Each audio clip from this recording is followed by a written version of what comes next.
15 नवंबर को झारखंड का foundation day है। लिहाजा इस साल फाउंडेशन डे को ख़ास तौर पर बड़े पैमाने पर सेलिब्रेशन की तैयारी चल रही है। दरअसल 2 साल कोरोना की वजह से फाउंडेशन डे बहुत बड़े पैमाने पर नहीं मनाया जा सका है। लिहाजा इस बार सरकार पूरे तरीके से इसे सेलिब्रेट करने की कोशिश कर रही है और जो मुख्य कार्यक्रम है झारखंड की राजधानी रांची के मोरहाबादी मैदान में आयोजित होने वाला है। और इस मुख्य कार्यक्रम में जो मुख्य अतिथि होंगी वो देश की राष्ट्रपति द्रौपदी मुर्मू होंगी। लिहाजा इस कार्यक्रम को हर एतबार से मुकम्मल करने की कोशिश की जा रही है।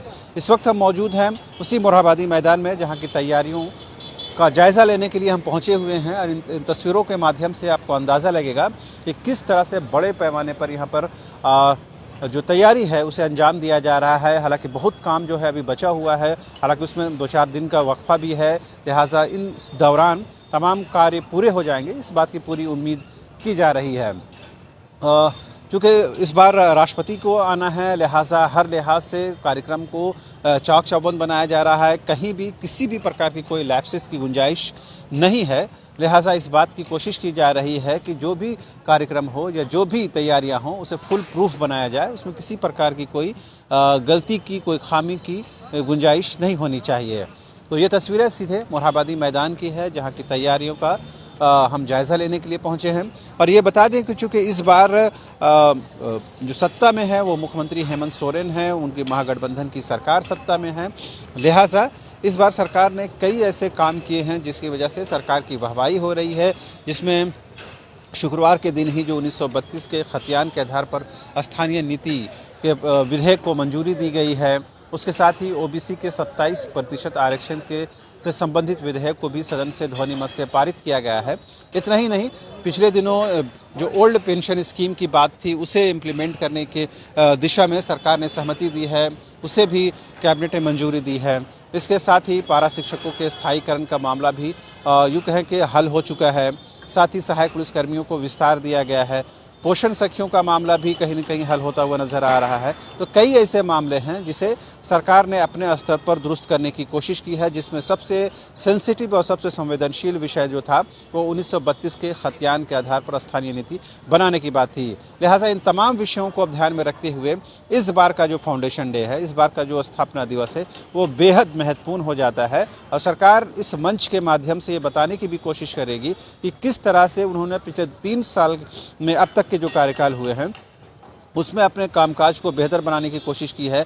जो जनता से जो कमिटमेंट किया गया था उसे पूरा करने की कोशिश की गई है। लिहाजा उस मंच के माध्यम से न सिर्फ राजनीतिक तौर पर संदेश देने की कोशिश की जाएगी, बल्कि झारखंड की संपूर्ण 3 करोड़ जनता को भी ये मैसेज देने की कोशिश की जाएगी कि सरकार उसके साथ खड़ी है, उनकी समस्याओं के निराकरण की दिशा में प्रयत्नशील है। एक बार फिर तस्वीरों के माध्यम से हम आपको दिखाना चाहेंगे, ये मुख्य मंच है। तस्वीरों के माध्यम से आप देख पाएंगे, कैमरा पर्सन राजा जो आपको दिखा रहे हैं, ये मुख्य मंच है जो कभी अभी अंडर प्रोसेस है, अंडर कंस्ट्रक्शन है।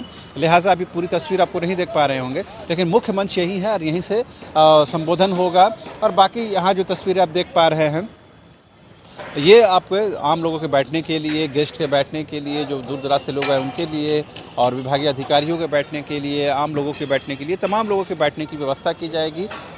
इस तरह के 3 पंडाल एक के बाद एक बनाए गए हैं और मुख्य मंच जो है वो सामने में बनाया गया है। तो मोरहाबादी का मैदान काफ़ी बड़ा है और यहाँ पर जगह की कोई किल्लत और कोई कमी नहीं है। लिहाजा इस लिहाज से भी यहाँ पर तैयारियों को फुल प्रूफ बनाया जा रहा है। इधर की तस्वीरें आपको दिखाना चाहेंगे। इधर ऑलमोस्ट ये कह सकते हैं कि तैयारियाँ ज़्यादा कंप्लीट हुई हैं, ज़्यादा हो चुकी हैं। लाइटिंग वगैरह की यहाँ की तस्वीरें आप देख पा रहे होंगे। जो कर्मचारी हैं वो लोग उसको अंजाम दे रहे हैं और तमाम जो चेयर हैं, बैठने की जो व्यवस्था है उसे भी लगभग पूरा कर लिया गया है। और भी जो काम है, फाइनल टच देने की बात है वो भी किया जा रहा है। अभी 15 नवंबर में आने में अभी थोड़ा वक्त बचा हुआ है। तो ये तस्वीर देखेंगे, यहाँ तमाम लोग बैठेंगे, उसके लिए व्यवस्था की गई है।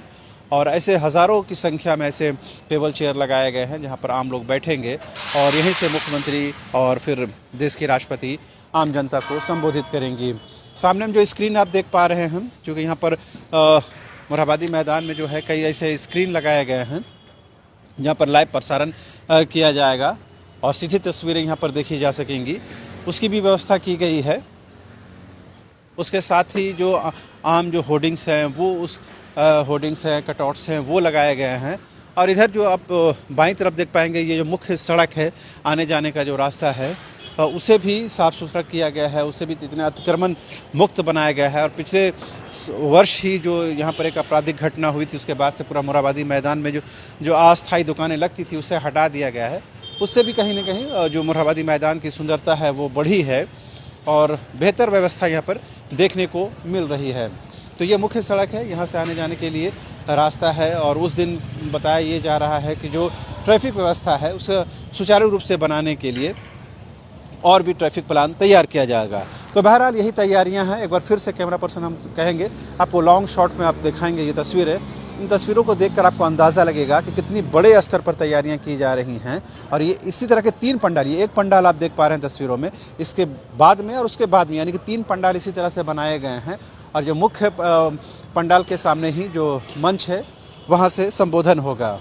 तो जैसा मैं पहले बता रहा था कि हेमंत सरकार ने, यानी गठबंधन की सरकार ने कई ऐसे मामलों का निष्पादन किया है अपने स्तर पर, जिसको लेकर सरकार कहीं न कहीं फील गुड फैक्टर में जी रही है। और सरकार का ये मानना है कि उन्होंने जो कमिटमेंट सरकार गठन के दौरान किया था, उस कमिटमेंट को सरकार ने पूरा किया है। जिसमें सबसे महत्वपूर्ण, जो सबसे सेंसिटिव, सबसे संवेदनशील और सबसे संजीदा जो विषय है वो है 1932 के खतियान के आधार पर स्थानीय नीति का निर्धारण। हालांकि सरकार ने उसे अपने स्तर से जो करना था वो कर दिया है और 9वीं यानी सूची में 9th शेड्यूल में डालने के लिए उसे केंद्र सरकार को प्रेषित किया जाएगा। वहाँ से उसका क्या कुछ होता है वो देखने वाली बात होगी। उससे पहले आपको याद होगा कि आज से 1 साल पहले 11 नवंबर 2021 को ही सरना धर्म कोड का जो विधेयक था उसे पारित करा कर केंद्र को भेजा गया था। उसका भी हालांकि कोई फलाफल तो नहीं निकला है। अब देखने वाली बात ये होगी कि इस विधेयक का, यानी ओबीसी आरक्षण का और 1932 के आधार पर जो खतियान आधार पर स्थानीय नीति बनना है उसका क्या कुछ होता है। लेकिन तमाम विधेयकों के पास करने के बीच में और तमाम आरोप प्रत्यारोप के बीच में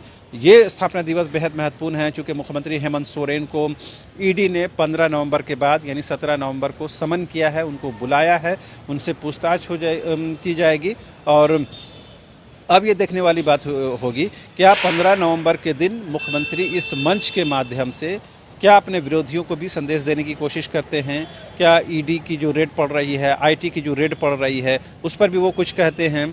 झारखंड की 3.25 करोड़ जनता को साधने के लिए इससे बेहतर मंच और सरकार को कोई भी नहीं मिलेगा। लिहाजा 15 नवंबर को कहीं ना कहीं सरकार इन तमाम विषयों पर कहीं ना कहीं अपनी बात जरूर रखना कोशिश करेगी, ताकि झारखंड की जनता को अपने संदेश दे सके, अपनी बातें को कह सके। हालांकि जिस तरह से मुख्यमंत्री लगातार जिलावार कार्यक्रम आपके सरकार आपके द्वार कार्यक्रम में शामिल हो रहे हैं और कहीं ना कहीं अपनी बातें रख रहे हैं, चाहे इसमें ईडी की रेड हो, आईटी की रेड हो, सुप्रीम कोर्ट से उनको राहत देने की बात हो, तमाम विषयों पर बोलते हैं, तो ये यकीन माना जाना चाहिए कि 15 नवंबर को भी इन बातों पर वो अपनी राय रखेंगे और कहीं ना कहीं झारखंड की जनता को एक संदेश देने की कोशिश करेंगे। अब देखने वाली बात ये होती है कि इस कार्यक्रम में विपक्ष शिरकत करता है या नहीं करता है। बहरहाल मुझे और मेरे कैमरा सहयोगी राजा को दीजिए इजाज़त। नमस्कार।